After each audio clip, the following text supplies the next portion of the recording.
कि जैसे मैंने तो मायावती जी, मैं बीएसपी में था तो मैंने मायावती जी का के खिलाफ भी प्रोटेस्ट किया। अब मैं बोलूं कि मायावती जी ने आकाश आनंद जी को अपना उत्तराधिकारी बनाया, ये जातिवाद है परिवारवाद है बताइए? परिवारवाद नहीं। लेकिन हम इसको जातिवाद के रूप में देखते हैं, ठीक है ना? आप पिछले 15 साल में बताइए कहीं भी लगातार यूपी में जहां पे आपकी 4 वर्ष सरकार रह चुकी, लगातार कमजोर हो रहे हैं। राजस्थान में जो वहीं आप कमजोर हो रहे, राजस्थान में बढ़ने का तो सवाल ही नहीं है। एक दो, देखो मैं बताऊं, वो दो भी हो सकते हैं, चार भी हो सकते हैं। बागी प्रत्याशी आपको कांग्रेस बीजेपी के मिल जाते हैं, वो दो भी जीत सकते हैं, चार भी जीत सकते हैं, पांच भी जीत सकते हैं। तो रातों रात वो चंद्रशेखर जी जो उभरे एक आइकॉन के रूप में, तो जो लोग जो मायावती से असंतुष्ट थे उन्होंने सपोर्ट किया, उनको आगे बढ़ा दिया। नमस्कार दोस्तों, मेरा नाम सुमित और आप सभी का स्वागत है भारत दस्तक पे। आज हमारे साथ है धर्मेंद्र कुमार जाटव जी, जो कि राजस्थान से है और बहुजन समाज के लिए लगातार काम कर रहे हैं, फेसबुक पर और सोशल मीडिया पे लिखते हुआ है। बहुत बहुत स्वागत है सर, सबसे पहले आपका जिलों की नगरी भोपाल में। शुक्रिया शुक्रिया। तो आप मुझे सबसे पहले एक क्वेश्चन का जवाब दीजिए। आपके राजस्थान में इस बार उप मुख्यमंत्री बना है एक दलित, जो बेरवा सरनेम है उनका, प्रेमचंद बेरवा जी नाम है उनका। उनके बारे में कुछ बताइए, क्या दलितों का भला होगा? देखिए, अब जब तक दलित समाज अपनी शक्ति का निर्माण नहीं करता है, किसी नेता को ताकत नहीं देता है, तो आरक्षण से हम लोग बन तो रहे हैं, लेकिन शक्तिहीनता का भी बोध है। तो जब तक पावरफुल नेता नहीं होंगे तो मुझे लगता नहीं कि हम किसी भी पार्टी फ्रंट पर, किसी भी पार्टी में हम लोग कुछ हासिल कर पाएंगे। हाँ, वो बीजेपी ने एक अच्छी शुरुआत की है, इसका स्वागत किया जाना चाहिए। उन्होंने शायद मध्य प्रदेश में भी दलित समाज से एक को डिप्टी सीएम बनाया है और राजस्थान में भी डिप्टी सीएम बनाया है। तो इन कदमों का विरोध तो किसी भी कीमत पर नहीं किया जा सकता है, ये एक अच्छी शुरुआत कही जा सकती है। और मैं तो कह रहा हूँ कि जो कांग्रेस जो लंबे समय से दलित समाज का एक तरफा वोट लेती आई है, उसको ये बहुत समय पहले ही इस तरीके के प्रयोग किए जाने चाहिए थे, जिससे कि उनके पास कुछ ऐसे दलित चेहरे होते जो आज उनके लिए एसेट का काम करते। नहीं, हम सोशल इंजीनियरिंग की बात करते हैं। अगर हम बहुजन समाज की राजनीति में उपयोग करते हैं सोशल इंजीनियरिंग, तो क्या जो काम कांग्रेस को करना चाहिए था, लेकिन बीएसपी की तो इतने राज्यों में कभी सरकार नहीं रही, लेकिन बीएसपी पहले काम कर चुकी है। तो आपको लगता है सोशल इंजीनियरिंग पे जो भाजपा है बहुत अच्छा काम कर रही है दलितों पिछड़ों को साधने का? देखिए, इसको आपको बारीकी से समझने की ज़रूरत है कि 80s के दौर में या 90s के दौर में जब इसका बसपा का फैलाव हुआ, उस दौर में ओबीसी को कम स्पेस मिलता था, क्योंकि एससी एसटी का तो रिजर्वेशन था, पॉलिटिकल रिजर्वेशन। सामान्य सीटों पर ओबीसी समाज को कम प्रतिनिधित्व मिलता था। तो वो एक वैक्यूम था जिसमें एक ओबीसी समाज का अनरेस्ट था, प्लस हुआ दलित समाज का अनरेस्ट, कि वो एक लंबे समय से जिन पार्टियों को वोट दे रहे हैं उन्होंने उनको अनुपातिक हिस्सेदारी नहीं दी, सत्ता में हिस्सेदारी नहीं दी। देखिए, पॉलिटिकल सीटों पे तो क्योंकि वो आरक्षण है संवैधानिक, तो वो देना जरूरी था, लेकिन वास्तविक सत्ता में जो हिस्सेदारी नहीं दी, वो एक गुस्सा व्याप्त था। तो इन दोनों चीज़ों ने मिलके ओबीसी का अनरेस्ट प्लस एससी का अनरेस्ट, इन्होंने एक यूपी में एक नई राजनीति को पैदा किया और जिसका परिणाम आपने बसपा देखा। लेकिन जब इस हकीकत को कांग्रेस ने समझा, बीजेपी ने समझा, तो ओबीसी समाज को अब मुझे लगता है काफ़ी संतुष्टिपूर्ण स्पेस मिल रहा है। और आप देखिए कि इन सभी प्रदेशों में ओबीसी समाज से ही बनाए गए हैं। खैर राजस्थान में तो खैर सामान्य वर्ग से है सीएम, लेकिन आज राजस्थान की बात करें तो लंबे समय बाद सामान्य वर्ग से है, ओबीसी समाज से लगातार वहाँ सीएम भी बन रहे हैं। या मध्य प्रदेश में भी शिवराज जी ओबीसी समाज से आते थे। तो ओबीसी समाज का वो अनरेस्ट नहीं है। तो अब जो मूवमेंट है वो एक दलितों का इकलौता रह जाता है, एक दलितों में भी एक दो जातियों का, क्योंकि उनको लगता है कि हमें हमारी सत्ता में इतनी भागीदारी नहीं मिलती, और वो सच भी है। लेकिन अब उस तरीके के आप सोचते हो कि एक समीकरण बन पाएगा, वो एक नामुमकिन चीज़ है। हम बात करें मध्य प्रदेश और राजस्थान की, दोनों ऐसे राज्य जहाँ पे दलितों का शोषण अत्याचार बहुत होता है, लेकिन मध्य प्रदेश से भी ज्यादा हम देखते हैं राजस्थान में इंद्रेश मेघवाल हो या फिर किसी को मूंछ रखने पे मार दिया जाता है, महिलाओं के साथ दुर्व्यवहार हो, बलात्कार हो, बहुत घटनाएं आती है।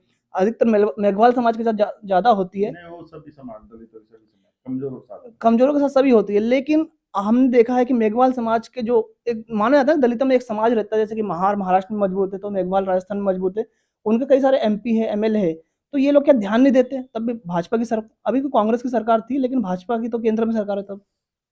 नहीं, ये तो कहना गलत है कि मेघवाल एक मजबूत समाज नहीं है। बाकी दलितों जैसे कमजोर समाज ही है। हाँ, उनकी जनसंख्या है, और चूंकि कुछ कम्युनिटीज का जो बसपा की तरफ झुकाव, तो कुछ कांग्रेस ने कुछ को आकर्षित किया, कुछ ने बीजेपी, तो उसका एक परिणाम आपको दिखता है कि उनके एमएलए एमपी दिखते हैं। बाकी वो एक मजबूत समाज नहीं है। आम बाकी जो दलित समाज है वैसा ही समाज है। और जैसा कि मैंने आपको बताया कि दलित समाज की दिक्कत शक्तिहीनता की है। वो आर्थिक स्तर पर भी कमजोर वर्ग है, सामाजिक स्तर पर भी है। अब तो अब तो सारी चीजें हैं, सामाजिक से ज्यादा आर्थिक संबंध ज्यादा महत्वपूर्ण है। अब दलित समाज जो लगातार आर्थिक फ्रंट पर, जो इकोनॉमिक फ्रंट पर जो कमजोर है, तो उसी के चलते वो बहुत सारी चीज़ों पे नहीं लड़ पाता है। और ये जो घटनाएं आप देखते हैं, ये अन्याय अत्याचार की, और इसको किसी पार्टी के नज़रिए से नहीं देख सकते। मेरा पिछला 15 साल का अनुभव ये कहता है कि चाहे कांग्रेस हो चाहे बीजेपी हो, कमजोर लोग तो हमेशा मार खाते रहेंगे। चाहे आपकी भी सरकार होगी तब भी कमजोर लोग मार खाएंगे। ताकतवर आदमी कमजोर लोगों को सताएगा ही सताएगा, जब तक कि कमजोर लोग संगठित होकर अपनी ताकत ना बना लें। क्योंकि जब तक वो इन्फ्लुएंस करने की ताकत नहीं है उनको, सत्ता को जिस तरीके के परिणाम प्रभावित करने की ताकत नहीं है, तब तक ये इन चीज़ों से उनका पीछा छूटने वाला नहीं है आसानी से। हालांकि बसपा की पहले 6 सीटें थी, इस बार 2 आई है, लेकिन भारत आदिवासी पार्टी आपने आपके राजस्थान में 3 विधायक आए हैं उनके, और एक विधायक मध्य प्रदेश में भी आया है रतलाम से, भारत आदिवासी पार्टी का, नई जो कि पार्टी है। नई पार्टी है और आदिवासी समाज की भी है, और कई सारे जो मीना समाज के आपकी तरह आते हैं वो आदिवासी लोग हैं। तो क्या आप ऐसा लगता है आपको कि अब दलितों को छोड़ के आदिवासी लोग ज्यादा राजनीति में रुचि लगा रहे हैं और उनकी पार्टियां उभर कर आ रही है?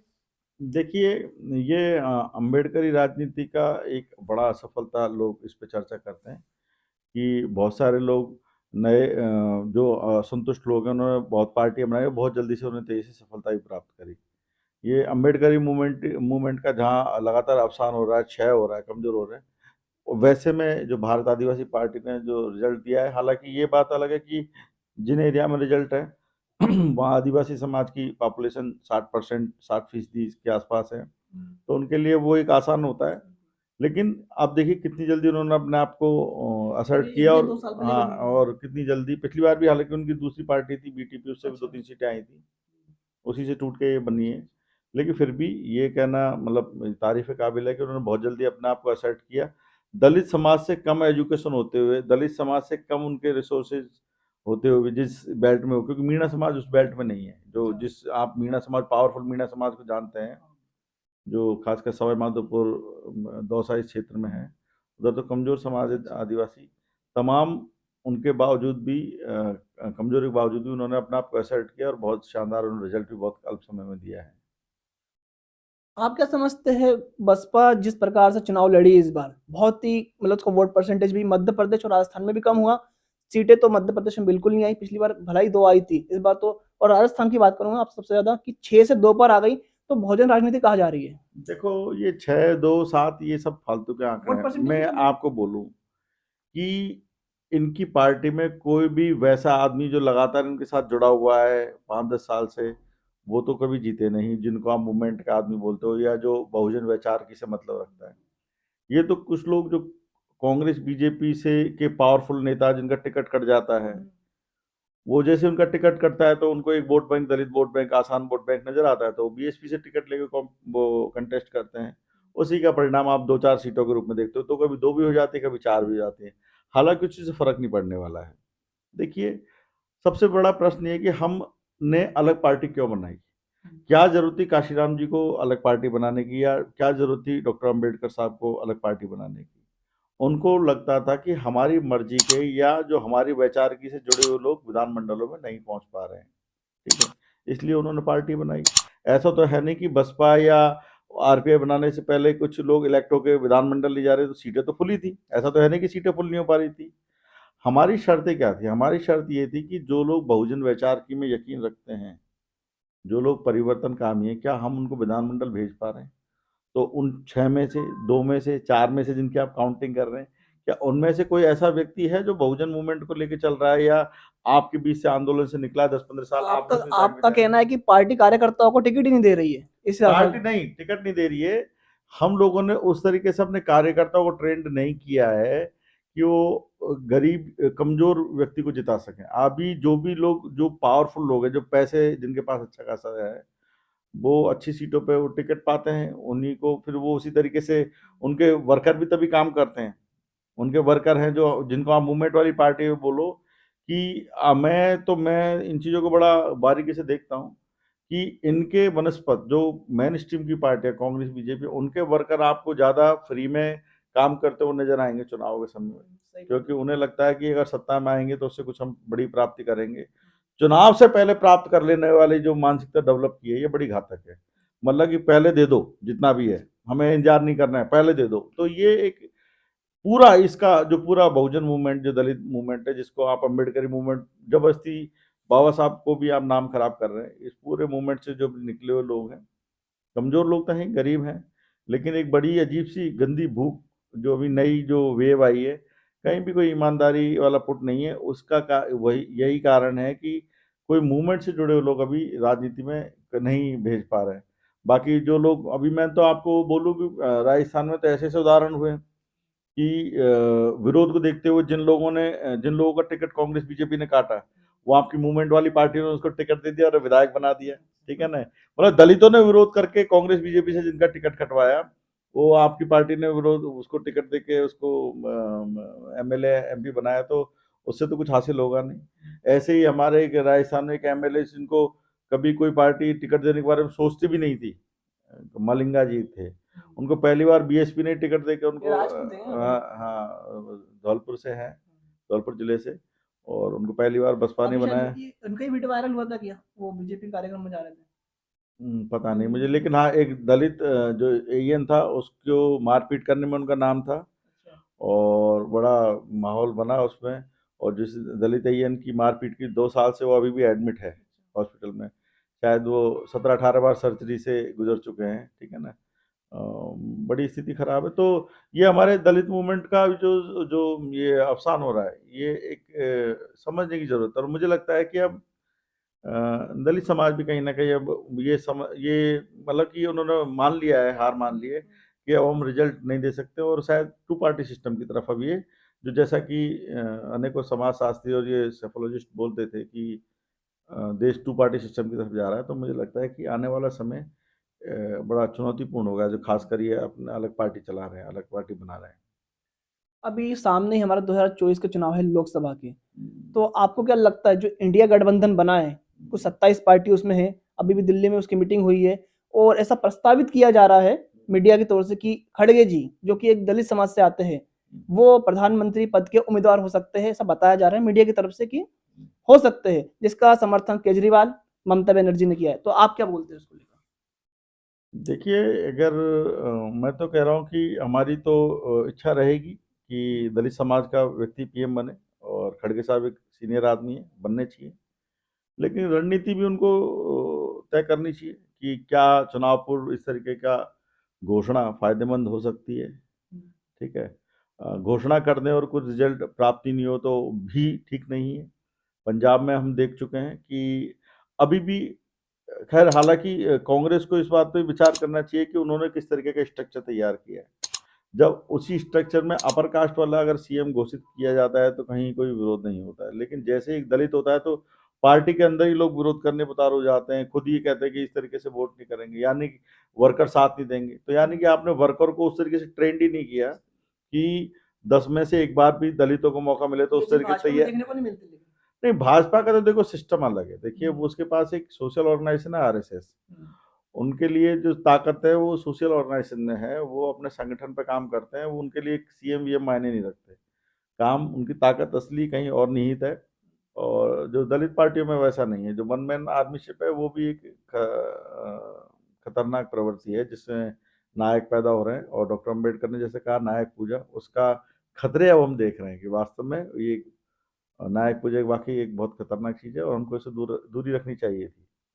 अभी बीएसपी की बात छोड़े, अभी चंद्रशेखर आजाद भीम आर्मी से उन्होंने एक नई पार्टी बनाई है, आजाद समाज पार्टी, वो भी कंसिड करी अभी आपका राजस्थान में, यहाँ मध्य प्रदेश में भी करी, लेकिन राजस्थान में जो रिजल्ट है थोड़े बहुत देखा जाए as a compare to Madhya Pradesh थोड़ा अच्छे रहे। जैसे कि भरतपुर की एक सीट है, नगर सीट, वहाँ पे अच्छे खासे वोट पड़े, 2-3 सीटें अच्छी पड़ी, और शायद आप भी चुनाव लड़े उस पार्टी से। तो नहीं, मैं उससे नहीं लड़ा, मैं आरएलपी से कंटेस्ट अच्छा किया। आरएलपी हालांकि उन्होंने कंटेस्ट किया और उनको कुछ दो तीन कैंडिडेट जो पहले, हाँ मतलब एक तो गठबंधन तो था। हाँ गठबंधन था, और दो दो तीन सीटों पे उनको अच्छे कैंडिडेट मिले जो पहले भी चुनाव लड़ चुके हैं, एक तो मंत्री रह चुके हैं। तो उस जगह पे अच्छा, दो तीन सीटों पे अच्छा रहा। बाकी तो मोटा मोटी यही, जो संगठन को उस तरीके से प्रिपेयर नहीं किया, उस कमी उसमें भी नजर आपको आई। क्या लगता है कि वन मैन आर्मी ही है चंद्रशेखर की, उनके चेहरे के पीछे ही सब लोग आ रहे हैं? अब देखो, जब तक हम लोग डिसेंट्रलाइज नहीं करेंगे ताकत, हम डिसेंट्रलाइज मतलब हम लोगों को जोड़ने के लिए देखिए एक हायरार्की तो डेवलप करनी पड़ेगी। हायरार्की, हायरार्की तो बहुत बुरा सिस्टम है। नहीं नहीं, हायरार्की के बिना तो फौज भी नहीं चलती भाई। उसमें भी एक बाबा साहब तो हायरार्की के खिलाफ थे ना बट। नहीं नहीं, हायरार्की किसे बोल रहे हैं मैं? हेजेमनी नहीं, हायरार्की बोल रहा हूँ। हायरार्की पदानुक्रम। अच्छा एक आदमी के नीचे चार मेन मैं बड़े उसी की आदमी बात कर बने। रहा हूँ ना। हाँ, क्या बोलते हैं एक आदमी सबसे पदानु सुप्रीम पदा हो जाएगा प, उसमें? नहीं नहीं, पदानुक्रम तो रखना ही पड़ेगा संगठन में। अध्यक्ष भी होगा तो शक्ति सारी नीत नहीं करनी है, हायरार्की में शक्ति को डिस्ट्रीब्यूट करना है। जो पदानुक्रम है, जो ऑर्गेनाइजेशनल स्ट्रक्चर है, उसका जो हायरार्की है, उसमें शक्ति का डिस्ट्रीब्यूट करना है। इन्होंने जो शक्ति को एक अति केंद्रिता वाला जो पुट नजर आता है, वो दलित मूवमेंट में शुरू से नजर आता है सारी ऑर्गेनाइजेशन में, और यही इनकी जो अवसान का कारण भी बना है समय समय पर।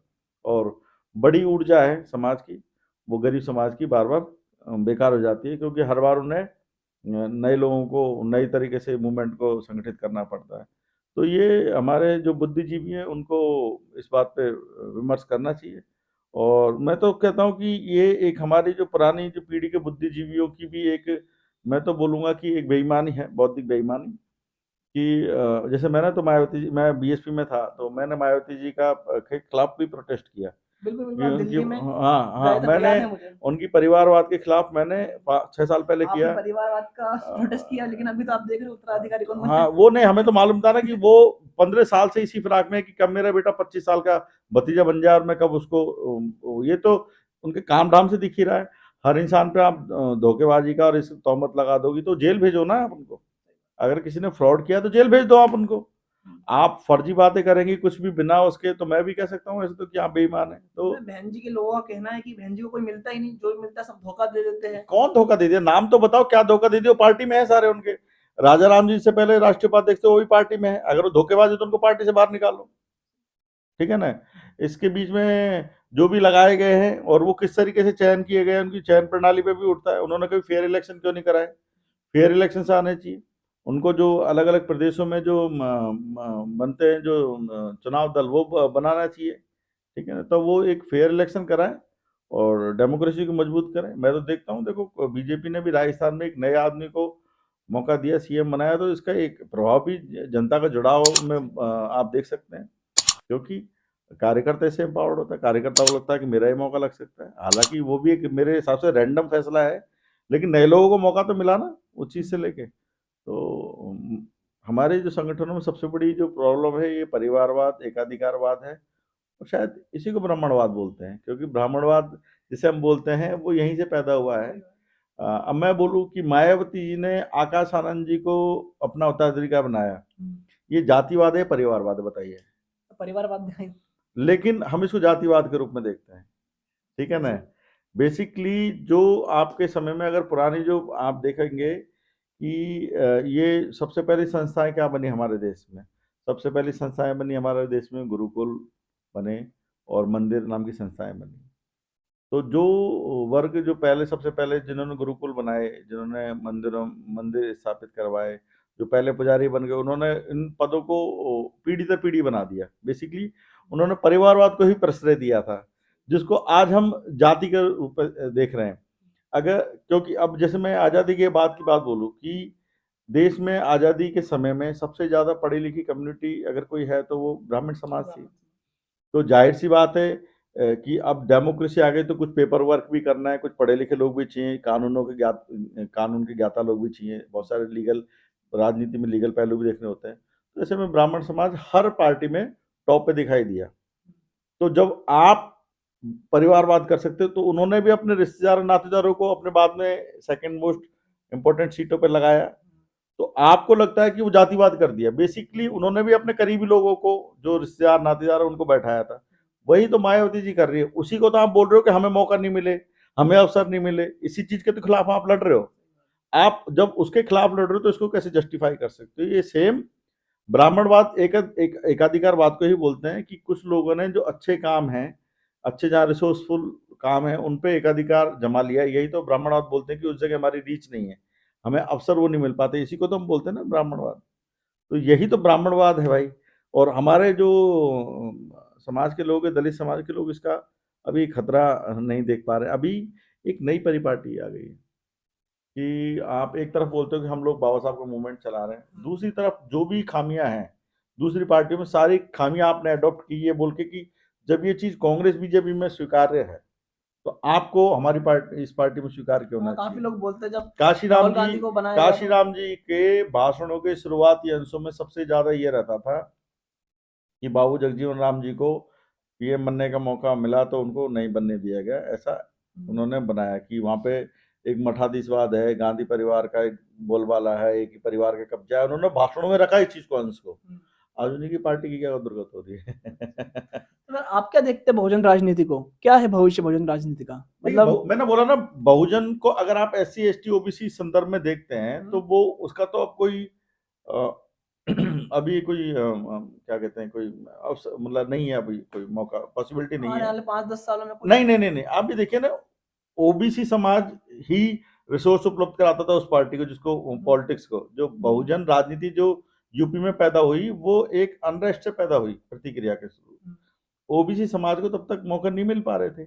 आज बीजेपी में सबसे ज्यादा OBC समाज है, हर स्तर पर OBC समाज है, तो ठीक है बहुजन ना? राजनीति तो को रिवाइव करना आपको दलित अपने समाज, दलित तो एक आर्थिक रूप से कमजोर समाज है, OBC की कुछ कम्युनिटी के पास पैसा भी है और वो वैसे कामों में भी शामिल हैं अभी, जो इजी पैसा जिनमें आता है, जहाँ बाहुबल से अच्छा पैसा कमाते हैं। तो OBC की जो पावरफुल कम्युनिटी है उससे इजी मनी बनाते हैं और उनको पॉलिटिक्स में उन पैसे को डाल के वो ताकत के लिए लड़ते हैं। तो वो काम अभी उनका आसानी से हो रहा है। तो मुझे लगता है कि अब तो दलितों में भी कुछ पोर्शन रह गया जो जिनको लगता है कि इस तरीके से कुछ फायदा होगा। अदरवाइज मेरे को तो नहीं लगता कि आप पिछले 15 साल में बताइए कहीं भी लगातार यूपी में, जहाँ पे आपकी 4 वर्ष सरकार रह चुकी, लगातार कमजोर हो रहे हैं। राजस्थान में जो वहीं आप कमजोर हो रहे, राजस्थान में बढ़ने का तो सवाल ही नहीं है। एक दो, देखो मैं बताऊं, वो 2 भी हो सकते हैं, 4 भी हो सकते हैं। बागी प्रत्याशी आपको कांग्रेस बीजेपी के मिल जाते हैं, वो 2 भी जीत सकते हैं, 4 भी जीत सकते हैं, 5 भी जीत सकते हैं, ठीक है ना? तो उनको आप, वो आपकी मेहनत का नहीं है, कंसिडर नहीं कर सकते, वो आपकी मेहनत का नहीं है, वो खुद के हैं, जीत गए, किसी अन्य पार्टी की जरूरत पड़ी, वो चली गई। चंद्रशेखर की राजनीति को लेकर क्या बोलना चाहेंगे आप? क्या है उसका भविष्य? अब देखिए, ये मैंने बोला कि मायावती जी के खिलाफ एक अनरेस्ट था, खासकर नई पीढ़ी में अनरेस्ट था। 2013 से हम लोग तब थे, 2013 से लगातार लिख रहे, 2014 में बोला अलग अलग मंचों पे, 17-18 तक ही लगातार चल रहा था। तो एक अनरेस्ट जो पैदा हो कि मायावती सुनती नहीं है, वो जब, और बहुत सारे लोग उन्होंने निकाल के फेंका मायावती जी ने कि इनकी सुननी नहीं है। तो जब वो एक रातों रात वो चंद्रशेखर जी जो उभरे एक आइकॉन के रूप में, तो जो लोग जो मायावती से असंतुष्ट थे उन्होंने सपोर्ट किया, उनको आगे बढ़ा दिया। अब दिक्कत ये है कि जब समाज अगर आपका एम्पावर्ड होता, समाज के पास ताकत होती, तो वो बीएसपी को भी कंट्रोल कर सकते थे। हमारा समाज कमजोर है, नेता आइकॉनिक है, नायक हैं, तो उनको आप जब तक कंट्रोल करने की स्थिति नहीं है, तो आप चाहे बीजेपी हो चाहे कांग्रेस हो, आप किसी को भी कंट्रोल नहीं कर पाइएगा। अगर आपका समाज पावरफुल है, मैं बोलूँ कि एक जाट समाज की हम बात करें, अभी लोकसभा है, उनकी कुछ महिला खिलाड़ियों ने कुछ विरोध दर्ज किया कि हम ये कर रहे हैं, उनको अपना बाहर जाके उनको वो बर्खास्त करना पड़ा, वो कुश्ती महासंघ का। हालांकि उसके पीछे को तर्क नहीं दिया उन्होंने किस कारण से बर्खास्त किया। ये भी अलोकतांत्रिक है मेरी नजर में। एक चुने हुए संगठन उसको जो उसको बॉडी को बर्खास्त करना भी अलोकतांत्रिक है, किसी दबाव में आके, बाहरी दबाव में आके बर्खास्त कर देना भी अलोकतांत्रिक है। लेकिन उन्होंने एक दबाव है उसके चलते वो उन्होंने कर दिया। अच्छा, तो ये आप देख सकते हैं कि जो मजबूत समाज है, वो चाहे कांग्रेस हो चाहे बीजेपी हो, वो सबको कंट्रोल कर लेंगे, और कमजोर समाज, खुद के समाज की जो निकले हुए पार्टी है, उसको भी कंट्रोल नहीं कर पाएंगे।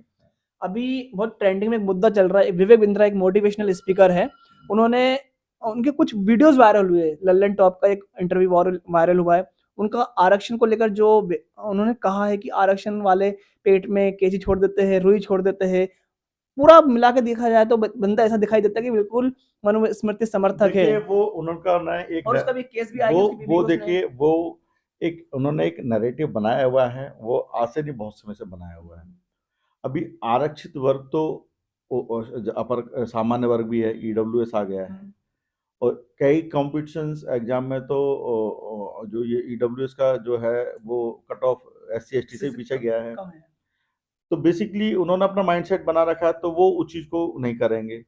अब उन्होंने उन चीजों को पकड़ रखा है। मैं मध्य प्रदेश का ही शायद कोई उदाहरण था किसी स्टेट का कि इंजीनियरिंग कॉलेज में आदिवासी समाज की 120 सीटें थी रिजर्व, और उस साल 12th में मैथ साइंस से कुछ 90 लोग पास हुए। ठीक है ना, तो वो तो सबको मिलना ही है, क्योंकि एलिजिबिलिटी कंपटीशन तो तब आता है जब लोग ज्यादा होते हैं और सीटें कम हो।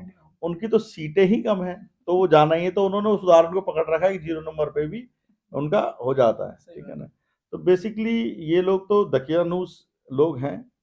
ये नहीं जानते कि अगर जितना बड़ा पूल होगा उतना बड़े हमारे पास मेरिट होगी। ठीक है ना, आप अगर 1,00,000 2 लाख लोगों में से, अभी मैं बोलूं फिल्म इंडस्ट्री का आप देखो, 10-20 परिवार जिन्होंने सिक्का जमा लिया, वहीं से सारे कलाकार निकल रहे हैं, आर्टिस्ट।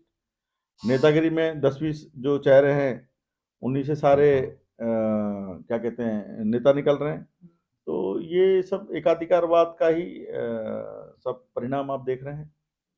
एक लास्ट सवाल मैं आपसे पूछना चाहूंगा कि जिस प्रकार से दलितों के ऊपर, खासकर दलितों की बात करेंगे, इनके ऊपर जो अत्याचार हो रहा है, इसको हम कैसे रोक सकते हैं? अगर बहुजन समाज को अगर आप एक संदेश देना चाहते हो।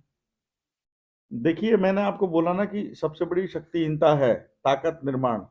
अगर आप ताकत निर्माण सुनिए, समाज नहीं, आपका समाज संगठित है, किसी भी पार्टी को झुका सकता है। वोट तो हर पार्टी की जरूरत है, नीड है आज की तारीख में। काशीराम जी ने भी क्या किया, समाज को संगठित करने की बजाय,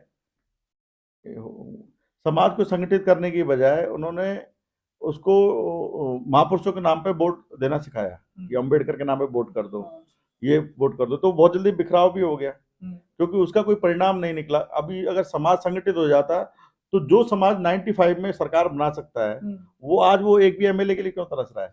इसका मतलब समाज संगठित नहीं हुआ था, उन्होंने वोट डाल दिया था। तो वोट तो पहले से भी एकजुट होकर कांग्रेस के उसमें डाल ही रहा है, जो मैं लगातार कहता आ रहा हूँ। समाज का वोट ले लेना कोई भावनात्मक चीजें दिखा के समाज के संगठित होने का परिचायक नहीं है।